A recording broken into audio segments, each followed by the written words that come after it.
Mamuna ha makwaba edemoba Owia Kaseɛ so awia promtobre kaseɛ na ne braso a efa he na esate adapa atwa no kreyinke afa precise 105.9 FM enu so ewo kumase na ye de wo stadium amekompe omamu nsem bi de editie de kapa de mfa kunwura kruche e de agunguma mo semfo asemamra ya kroje se nyankopɔ ni so eno na apesemakafo be no ye besi nkonwa ne nso abo akire e makomako e de amamo e wo be ne mboso me de to so makomako no enumbusume eye ne miensa emu na yewrei ensma de ba besumo de edi mu akotene ne animu no bi ene se menemo ekase koto abomoden ama gifti oware enkane NSS panyina no oda no ne nsama ekokoto no de akoda koto senka wonmo entwentwen no montum no montwa apia wo maye no koto abato aguse ni nyina so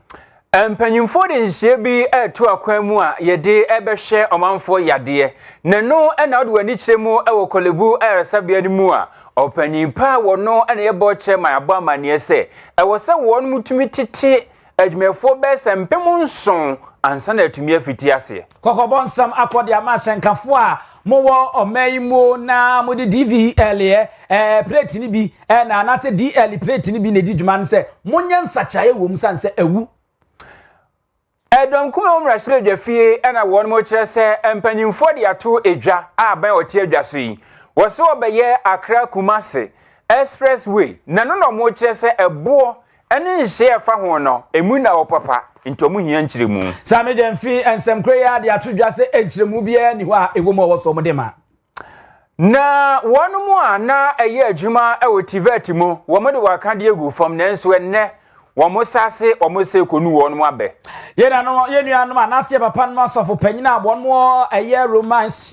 asafo no mu enso eko Supreme Court on the denti e no makwa kopiem e wo Supreme Court afoje to south empesia somra sebedwani ane wo kire se posisa hina wo ho no mo no yenyi no emfamfresanse wo ye galamsi abusia we any pina na ebetwa ne ho kreyinke na fa www.owiatv.com Owia TV wo Facebook Owia TV official wo TikTok na fa Owia TV YouTube ye wo no mo a wonsa ebekan ti follow na share na fo adwenche fato efa maye abra kenkanfo ba nu me abusia pani ousu atuomi mene Nana Kwame Ajimano Pambo Abusian Fakasi Bomina se and confirm Jabinra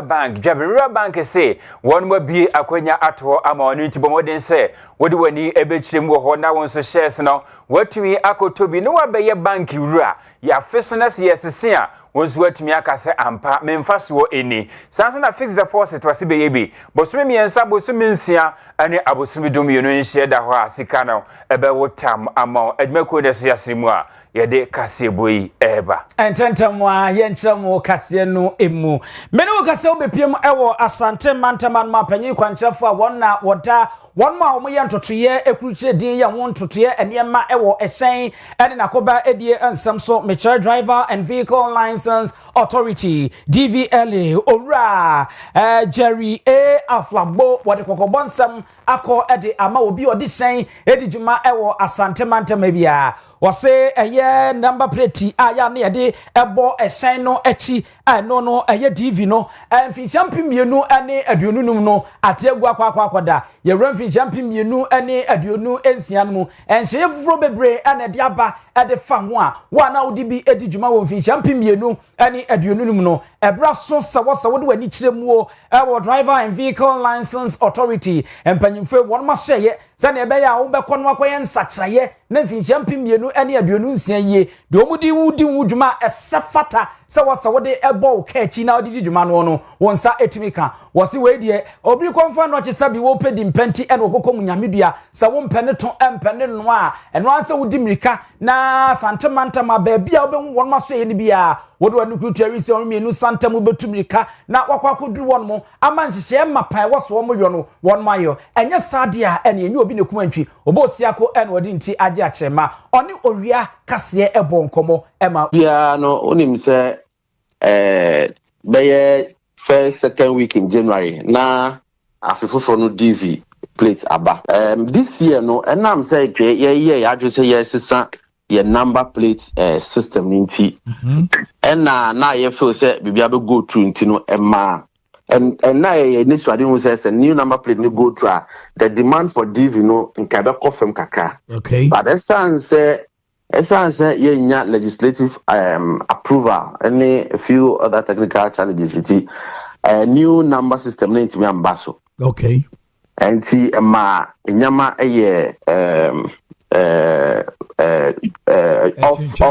of the normal structure kakra. Okay. And na ema ye gu mu se be amafo be continue use 25 DP no and okay. DV no. Okay. But since how many we can say you produce enough DV plates since no aba our system no mo. And minim say also nim say bibi bana say ye ma ho kwan a o ma obi one yard na or ya for two enti e say ye start enforcement say be ya at least amount for ebesisa almost 25 no after 26 there enti otia e no kre Abusua Owura Jerry Aflabo wono ene wo ye panyi kwanche for that driver and vehicle license authority one yete na no be wie kura wo kan kire kura no se wo besre we nye goro boys ye ene enye wo mo wa na montenten wa tutumri kafo ani krutu awi se mo mienu santemo po wono mo office you enkomo obi ankonya dantemo no koyo ododwom ena minya ho ena wo kọ na kokru che fabra wo se no de okoye ne sa de anyi obi na kuma ntwi obo osi akọ no odi nti age achema of ites ni ye anase o the license no sumo obi catch us oh for license suma me ya na the stick atare suma wa kai say after 6 years oba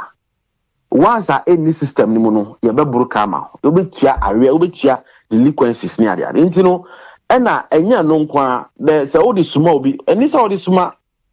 obi no renew ma because bia na nipa na odi akom odi ama so nyema no bia na wanya de papa na ma there are situations amanfo bebreba na say me into ba am mo be gina computer na chi na ma show o status o service history o say renewal ni sticker na mo de title e chire ni de obetumi nya bi wa bonte de atare e chema na kan hu say eye test a requirement for renewal into be catch us say oh fabra me ya ma hu hia so be eye test I say who say there's a red flag. And so one yes sir. Na say ebia otia ye one ya problem bia insurance as insurance for bema because the insurance for claims ni na no do na omo troba e ma ye verify say lines ni papa renew an papa. Nti say otia ye na say bisa na ye hwem na say anim a ye be trust anim. Abusua we na oni omahene ya edibuachi Owia adechie so na Owia Kaseɛ ne ani krutu awisi ahmienu santam etawo no ma ye ti bia ye kruchi ede ebremu yi Board chairman Owia Kaseɛ Hospital wonum ano Professor Titus Beyo wodi atu edwa se ye ka enhye hofra wonum pese wodi ye adwuma ewo man apomudemia ahodo no ana ewo se adokotafo ani apomudi adwumaefo ni nyina no wotumi ema wonum ntete efa ho sebe ya se wonum fiti asese wodi sanhye ne ye adwuma ebetumi ACP na asita na asanso adimu wokyerese wodi wani echirimu Owia Teaching Hospital ho asesei obetumi akase adwumaefo besempem nson ene honko a wonmu a ewoso ye santetie ede ema wonum opanyi osanso ye mrasibe dwani wodi sanse tudwa wabra na nsem ganafo ebosudwetre se wodi wani chirimu ewo ayresabia hodo se kope apomudin a na yaka akyerewo se empani ho enamso emene kolebu ene ayresabia kase wodi wani chirimu ho sesi a wobekọ no na enipa de dafom ebi eda akonwam ebinum nso kra ba bia ewosenka dokotafo ne anesefo ne adwumefo no won mo fam won ho hare won wotimi ye adwuma no eho ene wodasani da woje ayarehwe ewo honom nano anama ganafo ebisa sedi enti anama ekoba ne sa se empani ho ase bibini a awose yetimi bo amane ntem so ne yehu se aha yedi wodasani kono empani ho anase yenya ayarehwe emfama no ne yetimi enya ba bi foforo ede no akọ eno ena abetodwa se enhye ya ewose won mu ye no ewose omamuni nyina yetimi nya command center bia ekoba se obi ato abrane na yemfa ne nko ayaresabia ambulance ne ekofa no ne yetimi enhye se aha ane ade nipa ne ekọ ni yakonso ebenya dokotani ama na hwe no ebenya nurse ni anwo ahwe no ebenya akande ade ahwe no oman ni yenibi enti ekobasa asem tu obi pe na putuprumu a yede ambulance kofa na eno anse yese yeresabe yeben yemfa no nko honom eno na mpanyimfo ekire se wedie entweye wase yetumi nya ni nyina bi na no na professor Beyo eyiyi nsema no wodi etu edwase bibi se no ehu hia masika ehu hia mabre ehu hia madagie ye pa na ye ka wono mu a wo wayeresabe ahodo na enya nipa kuma bi o eno no wo chese kolebu nko ano ayaresafo a wase otumitete wono mu no eye mpem nson Cape Coast die mai wa ha die mai ni nyina enti na amaniema aka echi no wase omuguso ya ahoboa so keka bom na se so pe wo behwe na sanhye no watumi edi aye adwuma. Professor Titus Beyo say political goodwill to get this operationalized. But as you would know, based on what I've explained, it is not something I can give you a simple answer that it will be operational tomorrow. Because we need to deploy the system in all 200 and something ambulances. We need the ambulance service to relocate their call center to this national command center. We need to get physicians and other people at the command center that will do an online sorting of patients and redirect them. We need to train staff. Kolebu alone has over 7,000 staff. We have to train them in Kolebu, do same in Konfanochi, Cape Coast, and all these other hospitals. So if I tell you that in 2 days or 3 days it will be fully functional, no. In the meantime, we are taking institutional steps to make sure that we make the situation better. This is what is causing part of this problem. Because within Kolebu, the board has given the directive that under no circumstance should the patient be turned away without triage. That's the point that is often missing in all this communication. Every patient should be triaged first for us to know their chance of survival, the urgency with which they need treatment, and if there is a need, stabilize before we work out where to move the patient to. And that directive must remain. We can appreciate the difficulties they are going through, and this morning we are working out with them to see how we can make the situation better. But in the meantime, each institution is rolling out measures to make sure that these occasional surges don't occur. But as for getting sudden surge in cases, it happens from time to time. In the best of systems in the UK, in the US, they get it. You can go in a major hospital in the UK and see ambulances in a queue waiting to deliver patients to the ER. Those things happen, but an efficient and resilient system. Professor Titus Beyo wono na board chairman Adima Kolebu Teaching Hospital no wo de sansemi atun centrofo animu. Abusan ye nyina ye nim de ekoso awo Wesley High School a enam esom muslimi ene school no enhye awodo a akopie mu ewo court ne ade na lawyer bi ejina court reference lawyer Shafiq Osman a wodi eyesa atemu ebaye no wonte ase ho enam so meneme ne okasai Ghana Catholic Bishop Conference ye wonom so court wa boye fre bibi amixus Korea wonom akwa ginam ewo court wonom na yenko na yene the president of Ghana Catholic Bishop Conference ye Most Reverend Matthew Kwesi Jemfi enkodi enkomo ewo sansemi ho nyame nipa nyame asomdwe nka ho enkan so say apom ye de wadama nyame adom ye ho ye pa so adom na bi na adom ya ye de wa ha wadama ye sre ni de ni abisa se na sese ye de court amonso akodwane akotra yi ekire mu a na siye anase gina ya court ndi ka de baye efa sa asem ehu na mobo enwoso wo hu ye ni se court mfa se ndi abai mfa asem na asie fa yi sukuru sem no na Supreme Court mfa onya ensi agina ewa asem ya na wo muguso ka no na ye wo mo asem ye de ye mo ka ho se ye ne Wesley Girls Board of Governors ye Catholic Bishops Conference ye no wo mo nyina ye ta wo mo chi ni ya wo mo ka no ka wo mo na akaye enti ya asem korona wo mo ye no ye nso ye yibi enti asem no ye ka ho bi ye no wo mo na ye de asem no nyina ko Supreme Court omodi Supreme Court no yem se ye ho aka ho so omon fe nka ho na omon fe enko Supreme Court woni bi so omo ye be ka omo bia no na yem so aka ye okay nice metiase a botae titiriwu a mode akopiem ewo court no se ne be ya mo benya atentene ana ai Wesley Girls School Board of Governors and as a method is a sorry wa musiku so wa area na wa bontia obi e de court no yans we no adi ene ye omo nsem omo kan ye tiase ye omo sa enti se obi si omo de omo kwa enze se ye twan bo omo e ka omo de ni wie ansana yans wa sem corona obi asa de akọ na se ye nso asa de akọ court enti ye ka omo ho ye baako na omo de ye court no omo do omo court ye nso ye te se ni omo de ye akọ court kekeke yenre owura yi wokopiem ewo court yi lawyer Shafik Osman yi na sama wo ka se afi apema ankono aduokunu emienu 1992 constitution no ema obia fa hodie ewo soma wodro awo sumu na wese school yi Methodist asafo yi ehye se muslimifo ewo se wo mu kristofo ye bibia wo school mon ma wo mu de wo mu jim na so yenuanu muslimifo de enye wo hye saa wo mu fa hodie ni niam bi etietia so no ekoba ne saa unsusu se ye ne wo ma ani ni yi so you know my DV he says she cool said you and yeah sorry she cool baby e dey nkwa akwa kugua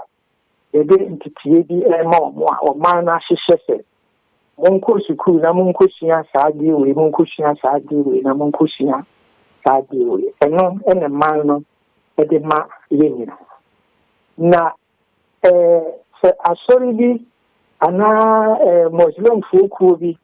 epese ni abansi nyina yenhia no omo esande bi eka ho a entia ne a abansi omo enkyere na no sa school na na se ikuo no omo ahyeda ate school ni bi se ne be ya omo ya ma na ehwehwe se ye no masu ni omo nso de omo entity yesonko ebe masa ayi school for na omo akọ enunti na asọrọ no eni Muslim for kra omo so titi omo die nti ko omo school mu a tell ya omo ti omo kire ni abanya aka nyina na nti omo Muslim suban ni omo titi ama nkwala na omo wo school no so na ye nso ye kire ni abanya kire nyina tell ya ye nso we did see the back ho aboa enkora na ama suban eni sunsun mpuntu akane ahye ede ata ho enti eno nkire se obi sukuo no wate ne sei no ye saa ne ba ye betime de obi a nso de asa ba de ka ho ama na ye yie enti ne ye saa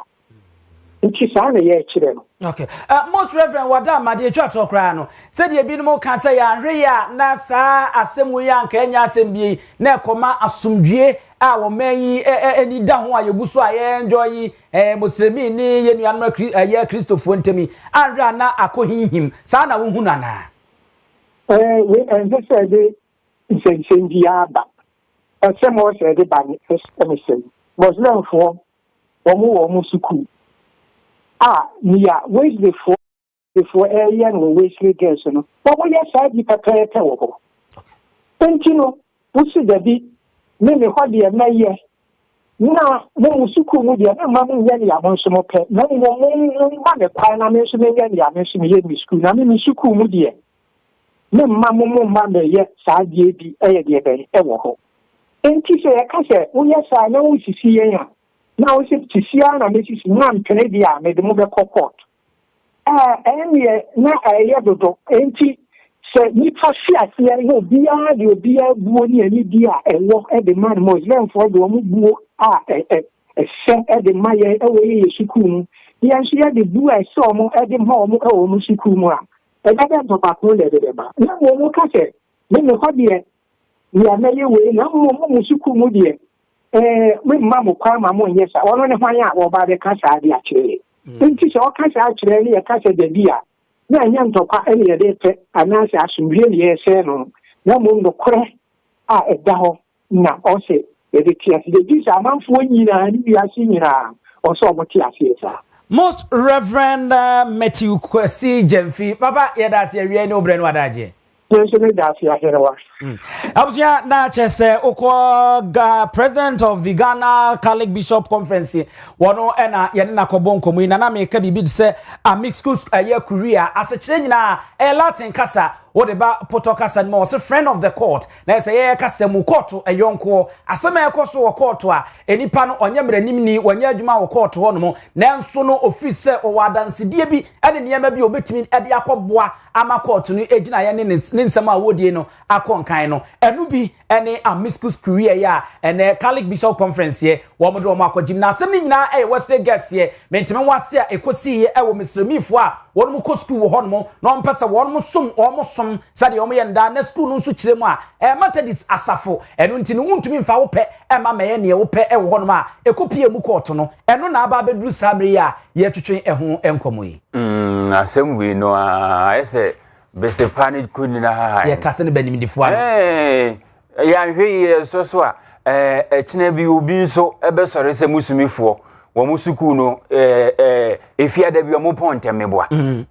ono so besore se bi a onu so e Kristo ni ba ko bi we ni kwase agi ho achinyi sa wogi tum so be komate di sasafo na ye musemini a yase uko Roma ye di Roma no waye sa wo ye Kristo ni no afa tia masa wo kwa koya Allahu akbar muslimin wa yi ni bi untumi a fa wo som suku ye wo Anglican bishop bi a wo wi school tia masa we me Methodist nam ko ye me ko Roman school mo abun se kwasiada na akomrenkrenso kwasiada ye dia sa wani o ye do team na no ano no yenko awuze yeto akase bono eso edankuma mra shibedwafi ena wono mo ehese Kumasi Enkran Expressway project bia abanya wote edwaso bebo amaniese enche wode hyeso no eniema bi ekoso ewumu a emuna ho no munti no ehu behia amase wono beto nsa ede afre aban waba be kyerɛkyerɛ ne mama Ghana fo nyina atimi atiase eyie nene ensentwofo nhima wono mo eyeye no nonyamfo Kennedy osenya akoyemra hyiredwani a ogyina ma de hia wo achimsuaduro empesua so osanso ye ranking member eba akwan ene kwantempon committee a ewo emra hyiredwafi eso na wo kyerɛ sɛ saa dwumadie no eyade sɛ esunye papaapa ene nya dwuma bi abetumi akase ye ne ma ni bia na so bia na ye de pra ahyeketa sene ye ne yesene no osi da bi huntumi enye ne saa bibise ya na sika komuye papaapa na owura Kennedy osenya kon kyerɛ sɛ kɔbase wono mpɛse wo ye kwan ne kora enye de ya sɛ de kwan ne kase sitie nti no enkofo bi wo hɔ a wono masisi adan ɛwɔ kwan ne ba bia ɛfa ebinuma ye agapade pii na ɛwɔ hɔ no mu asa agapade ne wokɔ akɔsɛ no ɛwɔ sɛ wotumi tua mpatasika ɛte ɛma wono wo sibesi sabre mpatasika ebekomu aban mu amane sika wode kɔyɛ ho adwuma ompese obebodin ama mansan atimi atibie eno wabobode ahye na motuom no no nko a ade krata no enam saa eno ene wo kire se wo se won mutumi ba na obebo amane ma Ghana fo timi ti ase ye na wo se eno nso kra na nchen se wo sika won di kohyemu a na ewo se nkankontabuo mu ni aban kom masika no emfimpinu ni aduonu nsia ni mfimpinu ni aduonu enson ewo se nko odi hyem ema won mu hu eno nso manten wo asem bia eno nti se aban ne nya ahoboade a omana ni nko ekwan a won mu trem efiri Kumasi ekɔ nkrane ho esense wode mpepere ho ebekɔ akɔka se obeyi ekwantempɔn foforo ensem bi wura Kennedy osenya akon editu the talk of the town and minority want to make their position clear. Government has proposed the construction of the Accra-Kumasi Expressway, which is expected to cover approximately 198.7 kilometers and has been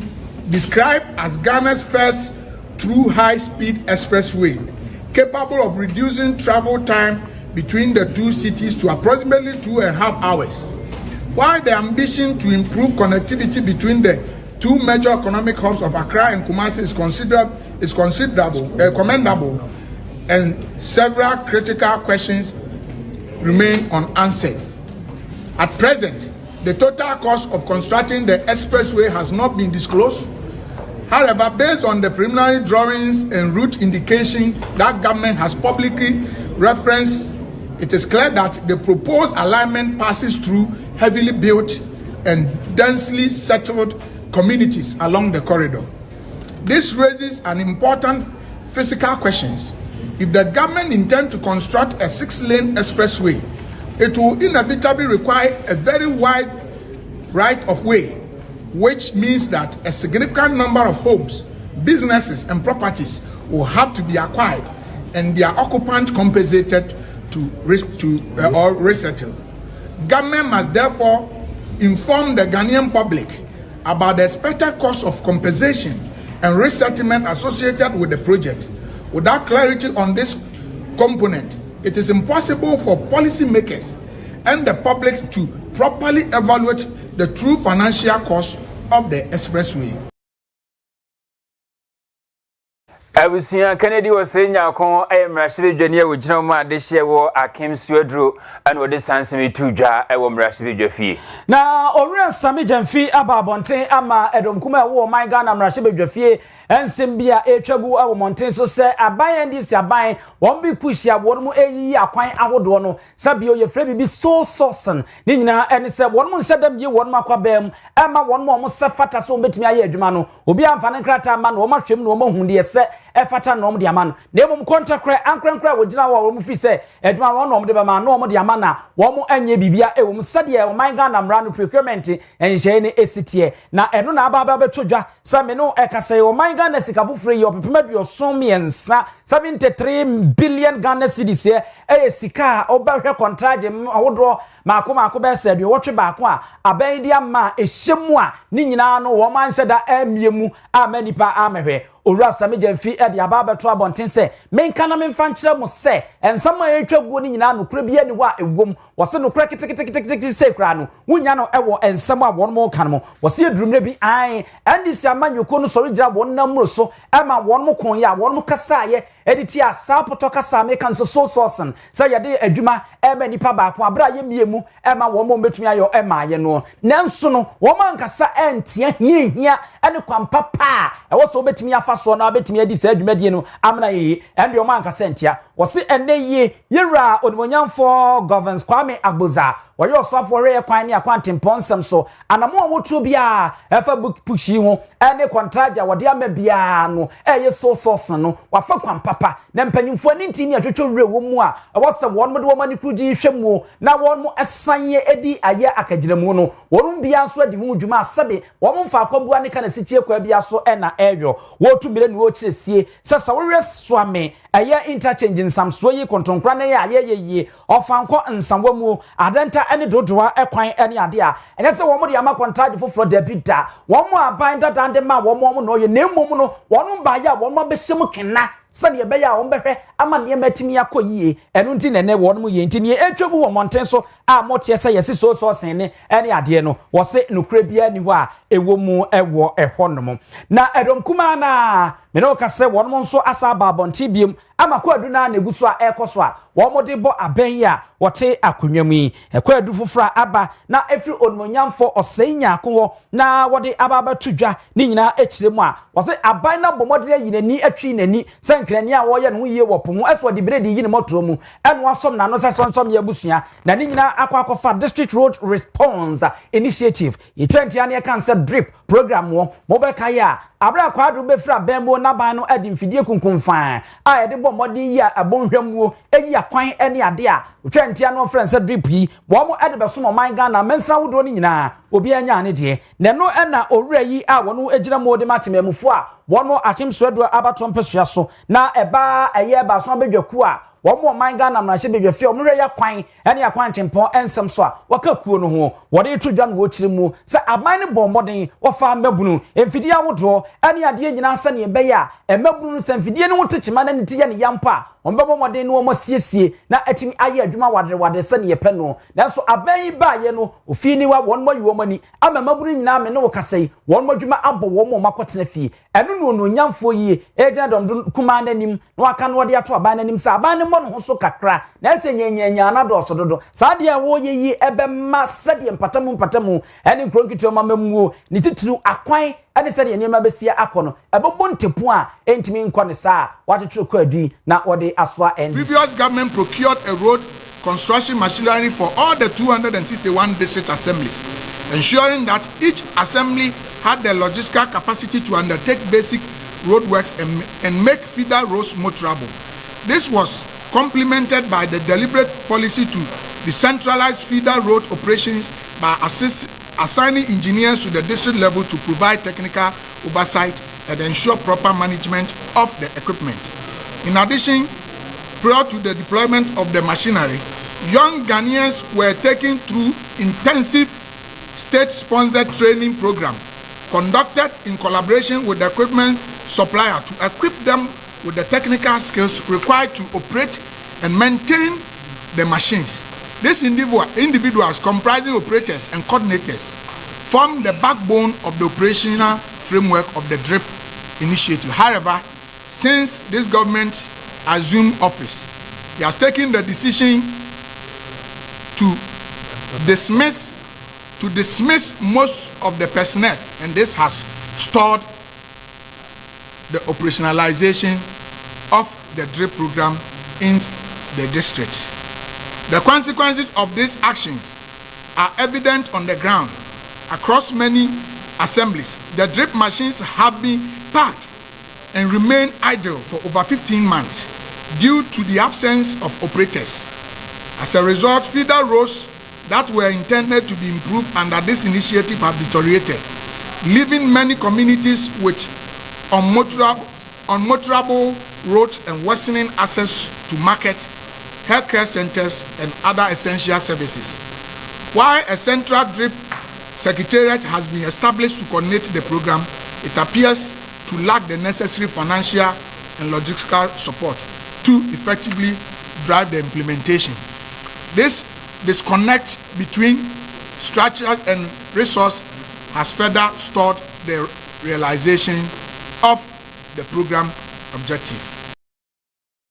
Abujafo ononyamfo osei nyako akem swedro mrase bedwani abedwako abonum hwe akwan ede akwante mponsem so wo man Ghana mrase bedwafie ofri edom kuma na fam ene eteni nkan Adwumefo mo share technical and vocational education and training TVET ase na wonum abo amane se wonum ate atua nanso efiti enedue konkomodie kakra akoso hodom a wonum befiti ase na afei wonum atumi akoye wonum adwuma na TVET a wonum ehye Public Service Workers Union adwumakuo no emu no bosmi omni de tosudum yensa na wonum bo amane womo enam divisional IMC secretary Ura said bochi so anomodi tu just say wonum adwumafo na wonum ehye Public Service Workers Union adwumakuo no nyina no wonum fo wakande engufo nkopem se de wonum pe wonsa ebetumi aka na wonum ay wonadwen senkenedue ye kono ananka ye kire no ema ne musu pa nanso wonum ekire senkomodi e course ntino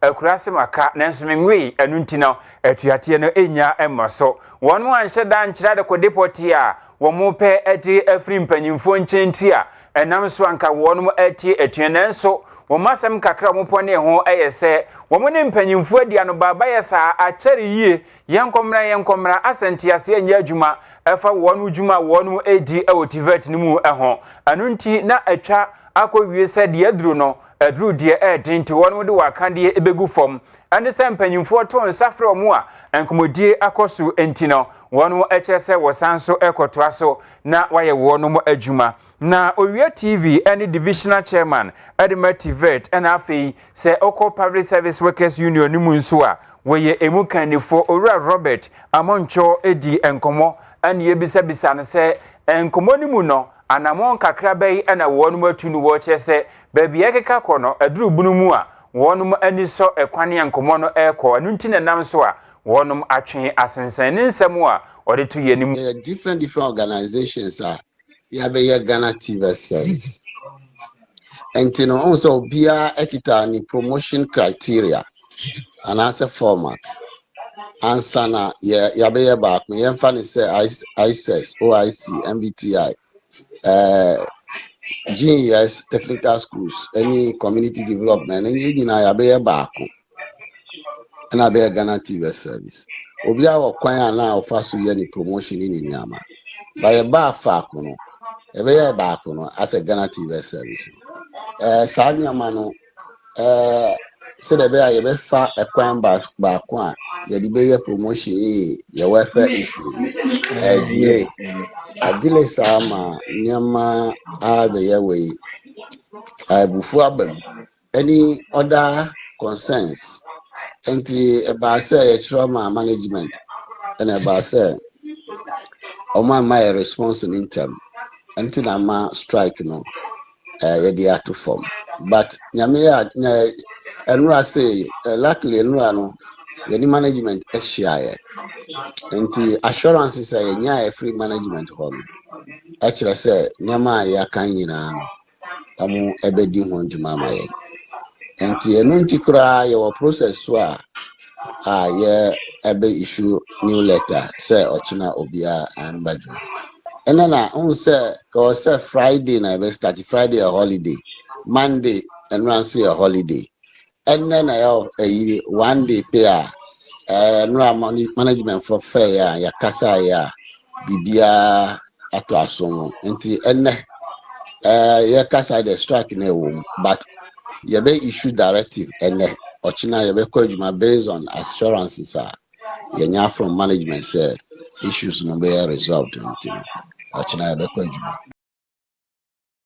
Abusia divisional chairman Edima Tivet ena ehye adwumakuye kan say Public Service Workers Union tewu ekuonu emu ni nyina so ehye TUC emu na panyi a wode sansemi tudwa ayewura Robert Omoncho ena wo chechire nsemu no abusia yemfiri Robert Omoncho ensemu mu na yemonwura mu e wonsem foforo suhu apoema ntam ene ye kwakwa na menu Kaseɛ ene ayasabia fefefefefe no kwasem nie a yebehwe nkwada na aboa ama mofra yeye no masetema konkan pa na bodoma pa hontoma na ekoba nsɛ sɛ de bia sika nsɛ bibi 40 minya akwase broni na dwen no emu kwatampa kaye nse ba bia da so tetare ne da so tetare yi opanyini nidi ade Robert Dawson ye Hertford Dawson Dr. Hertford Dawson na mfi champim yenu ne aduonu ani du 9 mu 2014 an wode na ni kire mu Ghana hanmo sa poe mantam ayasabia ho na okwa no ogre sɛde mofra pa kwanye fa so hwe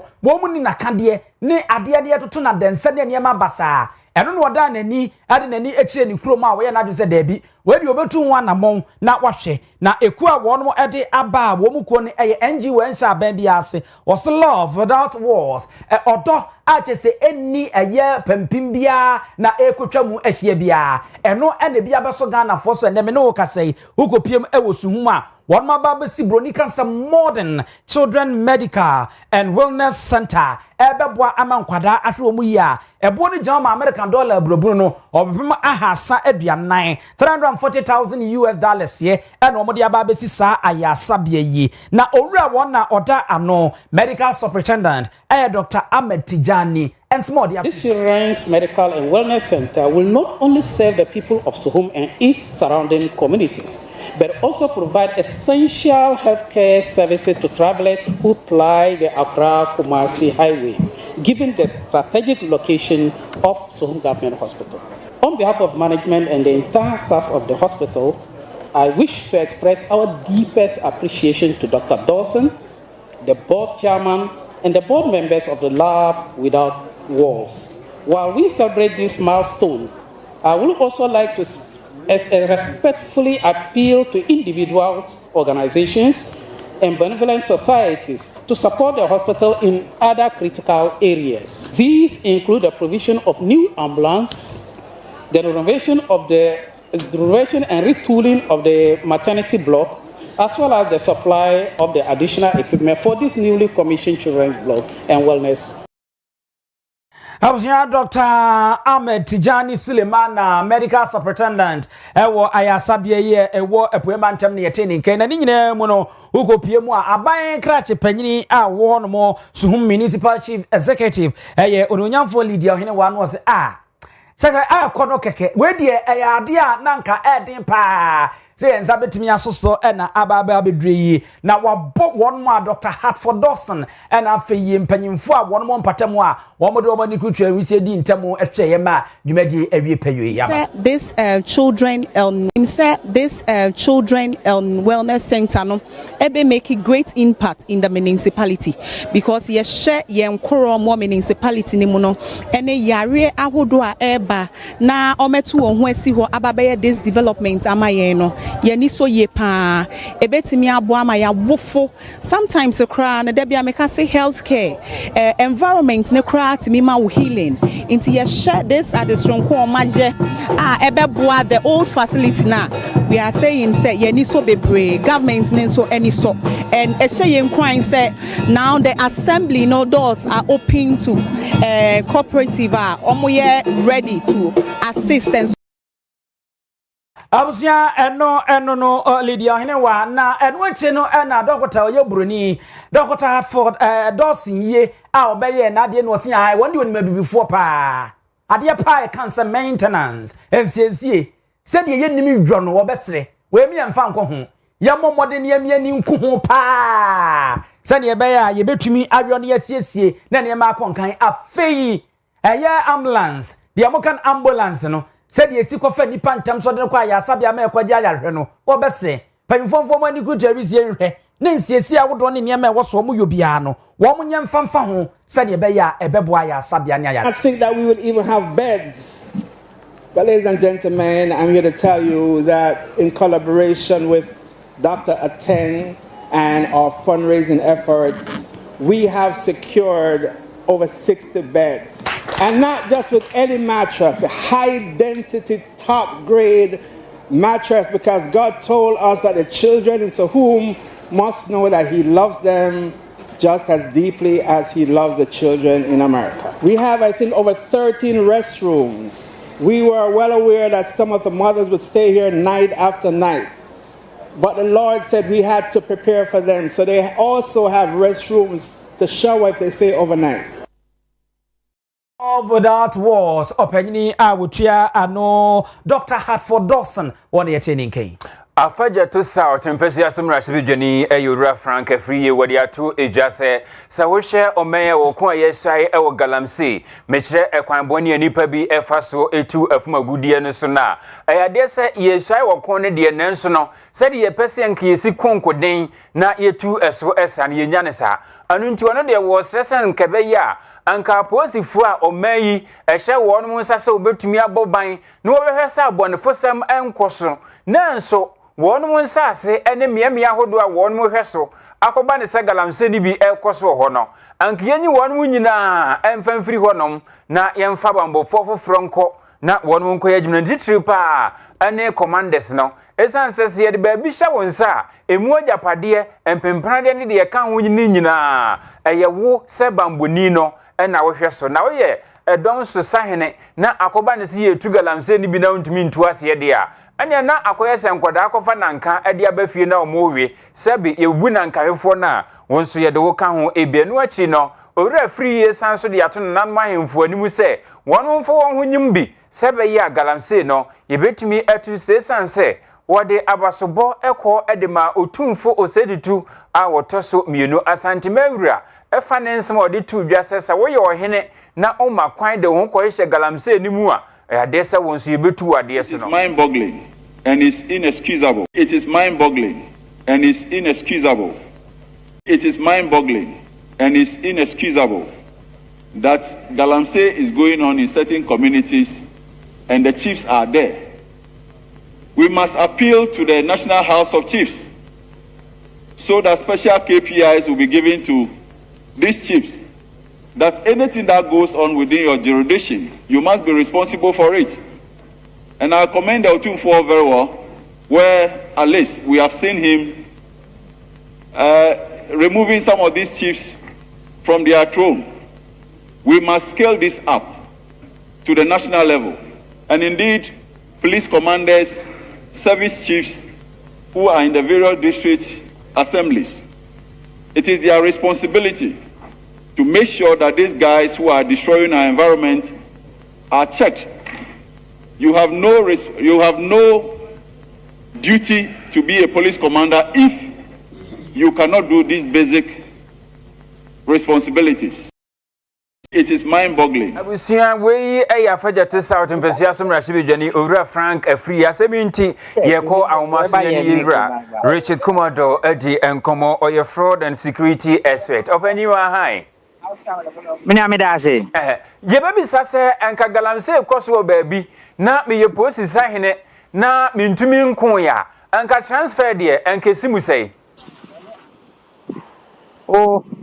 yeah, one bizarre question you. I am confused. And the bizarre name. Yeah, me pesa ye hune se afaja to South mrashebedwani ni wo kire se enka post commander se amode damiam yahodo aye illegal mining na no se omuntumi ntu ase de a enka yen transfer won mu fan free ho. No, I need the responsibility of the police commander to arrest or unravel Galamsey. That is number one. Say Galamsey man naimos anamwa. Sure. Number two, say I can't say Galamsey a crime dia.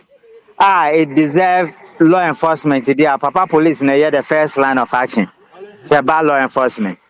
Na Nyakobani say IGP Christian Tete Yehonumba no Mikai say they made a lot of transfer of police officers within certain specific areas. What is also important is say enya Galamsey issue but as a police officer, Ochawa Baku Bibria, na create problem amount. Particularly Bibi Galamsey one other say on compromise you and I say on create safety issues amount. And it is all can say Ochawa Faku Bibria, you will free her. It is perfectly right. But I mean all those decisions are the determination of the IGP. A IGP never determination of who is transferred, who is moved, and who is not. Other than that, also true say they send people to specific regions specifically for certain assignments. And we are now you free. And that is the general outcome of what happens within law enforcement and why people are transferred and people are not transferred. Utie de no kana no beso wo chese asa Galamsey no kra ne kono ya de bia eye basic for the bambofo ne so betu wa na mo ana say you na months for ya easy akaba this na months anya na ejuma bi ana me boa asem na no waka no na say na months for mo dey report about almost all the time. Sure. Na some namos I arrest be brave. Okay, say Galamsey fight we start here. Now some of us of the view said the IGP's special task force should be part of the team. Say politicians can say we don't need the IGP special task force, but it should be solely namos. Aye. Yes. Say nini among politicians say they don't need the IGP special task force. So the police people have been withdrawn. Now leading force. But say can't Galamsey as a frontline crime dia baby bia community will be a police for and your police for need the first line of call about issues about Galamsey. Then we are talking about different things. But say I can't say it's so easy and can say by this time now for my way my juma. Na opani ediebenti na besi sabri ya tibambo fu asrafo political influence. You don't know. Are you not aware? MPP time, Operation Vanguard was doing so well until politicians called them back. Have you read Fripon Boate's report? Sure. It is right there. There was a post I saw. I haven't checked, and I cannot speak directly to it. But say I'm part there, and there's a President Mahama can say Nikro Fosu be here, Anna. Aye. Suppose now and I have not checked, and I don't know whether it's true, but say true, dear. Then the president acknowledged some of his people are involved. Is that not it? Yes, Mampani Ankasa Diatum. Oh, really? And to say I'm part there, then Mampani can say some of his people are also involved. I have always maintained there's a Galamsey, there's a political influence, there's a personal influence, there's a business influence, there's an investment influence. And there's a national interest. We interest in Africa, national interest. About this time, The man for BBC say, Mampanina, a babambo, a dumaku to Sasraf 1 year, dear, Penimpa Utiano, or sending call for Yebi. The Ghana for Binubizane say, some Mampanina Gassa soon the any antimum for the Abayah. And yes, sir, Mampanese, Mampanese can say the canker has gone way beyond what you are thinking. MPP time, you can say that we are your mom no. About do time, yeah, we will need a lot of resources to be able to deal with it. They say, yeah, Neil say yes. They didn't mind us. And that's what we be do here. But these guys have built capacity, they have expanded, they have enlarging. About take you a lot of resources. But many I say, Galam say a crime and say, the court who is supposed to fight it. Is that not it? Sure. And he said, Attorney General and as a Chief Justice of be specialized courses. Nasa courts, including the tribunal, on by 24 hours. So, because the justice system is so good and also so important when it comes to crime prevention and fighting of crime. And in my opinion, about fighting crime by the court system. And who represent the court on behalf of government is the Attorney General. And to me, this is the way it works. If the Attorney General can go to court and the justice system will come alive, many of the crimes we face in this country will be stopped. Openye we dia ye be jamu akọ na emomu no na nanom ahemfo aye kan wo nso ntumi nhye mra bi nka se me ha untumi ntu galamse ni bi ma etu ntwa. No say there are some communities that the chiefs are the first line of defense. Sure. There are some communities the chief will not allow you. And the question now here say if there are some communities the chief will not allow, why is it that in some communities the chief are allowing it? Say there are some community, I think this man's place, this MPP man, Apiakubi's place. Yes, and the Apiakubi. And the Apiakubi. Said in Horno, the boys have formed like a vigilante group. Sure. Yeah, to me, can't say vigilante, but then community security group. There was a day, Apiakubi Momusika, key point, or so, mom, 10,000, I said 20,000. Almost say Horno because of Coco, Nissan, and Obawa, they will not allow you. Sure. The community boys. And so some communities are doing something, others are not. Ubavota region, there's no galamsey. They will call thunder, they will call fire and thunder on you. You will ask which God give birth to you. Exactly, because some of the chiefs are also participating in it. Did I not it? Okay, I said recently, you see, this Biana MCB cancel Omuji toes. Aye. Now, Omuji toes, I said, this assembly Omuji's are toes. Say, yeah, Bimusunya, some 1 or 2 back door, Biana. So, Calafia Kakrebi do home. And she said, I can't say, the dear God, I have a dear God. So, you can't party. The same way, voter region chiefs will not allow, and the Apiakubi's place will not allow. There are other chiefs who will not allow. National risk assessment involving galamsey. There are 2 regions in Ghana, there's no galamsey. There are other 2 regions that are very vibrant. There are other 2 regions that are very mild. Niakanina are very active. And you have chiefs who own the lands and community leaders. And to me, this is where we are. Yeah, but that's Papa and we are Thank you. And you didn't call you Richard Kumado or your fraud and security expert and a Noko boss uncle Winty. I was here. Yeah, the coffee physical, nay, dear. Yan fanfana Nantwa, ni bobon money a pepper, and so ya would groom and one must say, I was some womb. There be some from Moma. Just from now, fear with me, yes, no. Was it just after one? Now we are tan on that one, fear, yes, no, tan but young mom point, that's a bro, Sabus, Sabu cra, meaning Sabia, what bay so tossum and senso, or better,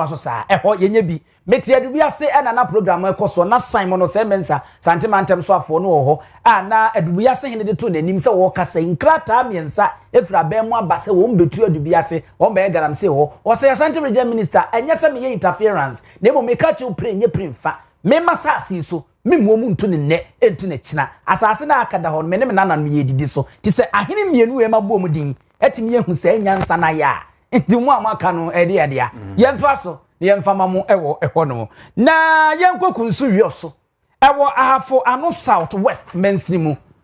timemufo obosu dwetiri wo mo se wo mu dwabi mfinhia besen num ne yesi awia boso aye bibia awia wose ye bie ne de madwadifo ma ne mema ekodidwa ane ya dia ka ye kredo atum se kabo nya dia ye bie na no mo se na no de adea na ba bie didwa nye ema hunidie kura nko yie Emmanuel na ye ton no kura nya nyina so ne ade ne esi dwane aboso aye bibia kama ne edi kredo atum ya emu ada ne nwura ene ade to wabesre empanyimfo se wono mra wono nsra ba mu no mmebie ma wo nko didwa wo yo so ehia edwa ya ba be si edwane bi amaye awa mfire be se enumunie intimin commission inti ene me committee chairman me free yoso pese enkafiri emre kwa kakre ya assembly no ememe bi edwane maye ni enidwa pese edwane de udi dwa no kura na ubenya mfaso tisi nso so benya mfaso ama bibi ebetimi ehia bibi okuru hanom kura na omutim de abababua inti me stress omobie edwane maye na yoso ye ho kire ye wo eno matom how bebre to the extent say ha no nse wo krokituam obi kura bibia a opese obeto no odwan mu a because of edwane ni honi nti no emwa ma asetena ni mo system ni mu nkoso ena edwa so de e wo say aha so ye center so far as high center there was enya dwa e betime di dwa wo ma beboa ya ma ya nkasa ye di dwa no so aboa ye ne ho aheha ye how bebre na bele amaske ni ha na se bi kura omu ba ha no ne be di ho nkomo nso mu ko ya nchunu ehum ya ebia eba nti esrese de aban be je obaba ba su ya sene na obi ama ye na yesu yenya be edidwa aha nsuo to ebo ye ne ade ade enwa ye ha ye ne ma nsuo to ye ha ye nti eja yesra ba se ohun ye mobona omeso ya sene na omi ma ye madawuluma mama bua na mumie dwa no ema ye ni ntu ni enko edu bia na bia nko fo be ba ba be didwa wo ho na ye dwa na ye kese se momo aye madawuluma na ha ye no so mo gbe dwa na ma mbobua ye bia ma ye na ye tuako Obvia tibemfo wo kunsu wioso ene yete wo monka wo no srempanyfo se momabue edwa no emfama wo mo Casual workers binwa wonom ewo Tamale Central Aresabia emu ana wonom echese womo de wakade egu wonom sanse bosumi numuni ana wonom akatua emaye wonom echese se wo hwe Aresabia nimu a womo ene prapra wo sisi wo hwe sa honidie won sansem ebetimi areto yie kama nanso ekom ya bosumi numu a yentia wonom kade o manka wuhia empanyimfo emia wonom pa antini wode wakade egu enam so ama oko Aresabia nimu a wasi May Ward babia nkwadada ani babia sebe yeje yenuanu ma awosi ehonye nika kura wae tantantan ana pampansi firi hoba no enye kura na eno ena opanyina wono etwetwerofo opanyin ede ema wonom eye Adam Suleiman Baba one nsentwerofo kasa no wo kyese waye adwuma ache bese emfie dunumuni nanso ekwan a yede wonom faso ntwayi ntina ma ho akohia wonom de wakade. And we even went to our management. We have a problem with our salary. And we work for almost about 5 months today, no salary. And due to that, that's why we went for strike. And we even went to our management during the Ramadan fasting. We went to them and explained our problem to them that this Ramadan is not a lot of money. So we need them to pay us our salary so that we'll be able to do the fasting. When we went to our medical soup, he promised us that he will pay before the Ramadan. So we waited until we have started the Ramadan without receiving our salary. We thought maybe when we are going to celebrate our Eid al-Fitr, maybe they will pay us for us to use it for our Eid al-Fitr. So it's left for about over one week to the Eid al-Fitr. So we went to him when we asked him about our salary. He also gave us another chance, that we give him another chance for almost about 1 week to see whether he can gather money to pay us or not. Then that is why we also told him that if that be the case, if he didn't get money to pay us, we are not going to work until we get our money. And we also have information that they have paid the pharmacy people, pharmacy casual workers. So for the five months that we are saying, the pharmacy has no any arrears with the hospital. Before this medical soup came to the hospital, he said that he realized that always when we had a problem with our salary, we don't have arrears. Also due to that, he decided to break it down. So he grouped us to categories. So we pay it in batches. We accepted is that he should do it. So the first time he paid the first batch, then he paid the second batch, third batch he paid us. The next payment, he paid only 1 month to the orderlies. And the following, he paid 1 month to the orderlies and 1 month to the pharmacy. The next payment, he paid pharmacy without paying the order, without paying the other casual workers. The third month, he paid the pharmacy without paying the orderlies, not the other casual workers. And the fourth month, he paid the pharmacy without paying the other casual workers. So that's why we also decided that I think that this is unfair to all the casual workers. That's why we also decided to seek on to embark on salary, embark on this strike. Anti akatiana ye popping and jabbing, ye two near the asha, near you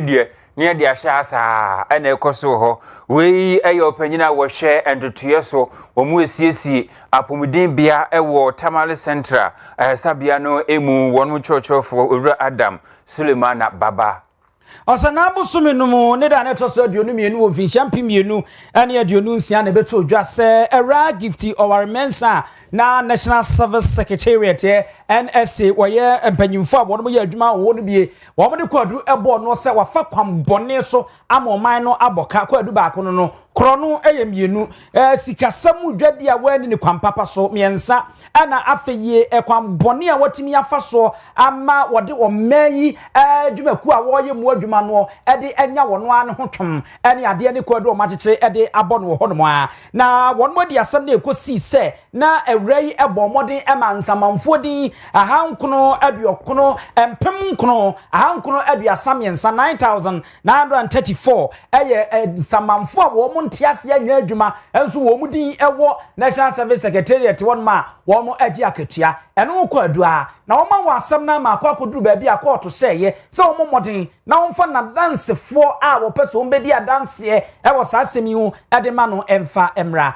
eno na ne mra nim ni a wo gira mo ede ama no o yewra Gary ni makomafo ede atudwa na kode kokoto okotia mu se ansa na saa asam de beba kra no no wo modikan akokoto a bo no hya koto se koto mo saa ensem we na se wo no mfa wo madansefo no emra no entu enu ntinka wo se koto no etwen kra esanse ko ban saa na ore o men amamra na eye ne client aye friend say gifty Owia Mensa no wo mu tietia ne fa hodie so a ene no ense emfata e wo ho no na enso me ne wo ekasai koto na kwa atenase ama ma bone nsam no atogu say ensam a wode aba ni nyina so won ko fe na dance fo mfamra no medi adance e won nsam na ekoso ho no a oforisi obosome epri ne da etoso dunum e no ma kyese asam na nkasa no won besa aba na won mo aba betena so biem ewe yemfa na se emfa emma Dwabinwura Bank a won mo aso yasene na ye de kase ebro misisi kase mu dwadie die wusa won mo agya wadwo na obekwa akotwe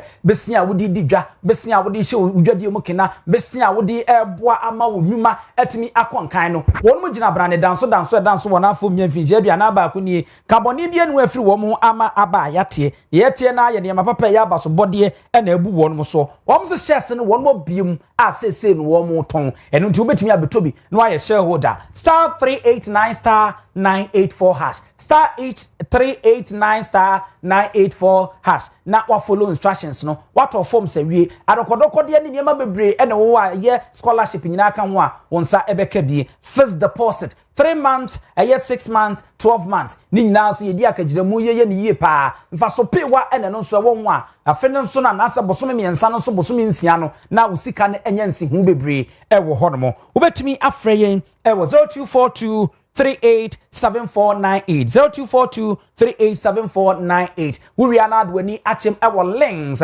eye makeup salon na wabomodin na wakotwitwi wanim no na ye fefe so re ye mema ene ejina kasamfonyi so ye adwuma se de enwasi aye fe a eye links o sokoban da ban ko wedding awo ye bibia o sa tete eye nkrofo mpese o musu adwuma no obani abrepa ne nsa no ye comment ko ne ne no enkodi dwuma ewo ehonom ewo obambo ye mpon Abusunya de kase woni nyina esi wo ha na asenkoma newsroom abuafo enyina kosua somu akuko jando na afi director ayobapa ya Grace Simon na afi nana ya nom ani pk womo ani chinchin fidie ani Mr President Emma Itumi de kase boi eba yesamufo ayura Benedict Asante yeboa akenkanfo ne yemme nana Kwame Ajman Opambo mene abusia pani owusu adiomi